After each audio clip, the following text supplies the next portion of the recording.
Je suis keto et je suis contre les cafés gras. Pourquoi casser votre jeûne, donc la production d'un BHB de très bonne qualité au demeurant, pour une trentaine de calories et ouvrir votre vidange gastrique pour si peu?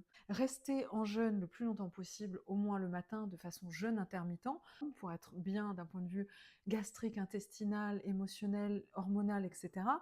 Et réservez-vous pour le déjeuner. Ça ne sert absolument à rien de commencer votre journée sur un apport aussi minime. Voilà. En opposition à cet argument, très souvent vous me dites: Ah oui, mais c'est pour monter ma cétonémie.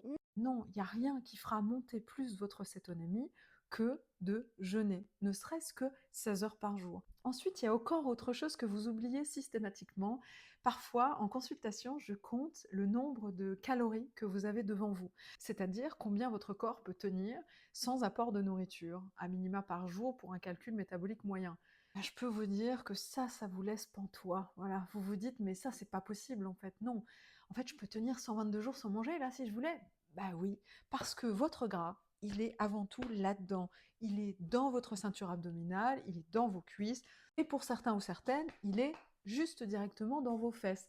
Donc non, vous n'avez pas besoin de vous balader avec des poches de gras parce que la nature est bien faite et que si vous avez un problème de poids en tous les cas, votre gras, il est à disposition dans votre corps. Et c'est bien pour ça, la plupart d'entre vous en tout cas, que vous commencez une diète cétogène. Donc on arrête de se bourrer de gras toutes les 5 minutes, de casser un jeûne très efficace qui n'est pas très difficile en tous les cas à mettre en place pour consommer ce type de produit-là. On essaye de se focaliser sur son jeûne intermittent et vous verrez que si vous mangez suffisamment le soir, logiquement le matin, vous n'aurez pas besoin de réactiver tout ça. Ça devrait très très bien se passer, un café noir, un thé sans sucre et tout ira bien. J'espère que cette petite vidéo vous aura éclairé, en tous les cas, sur mon positionnement par rapport à ça.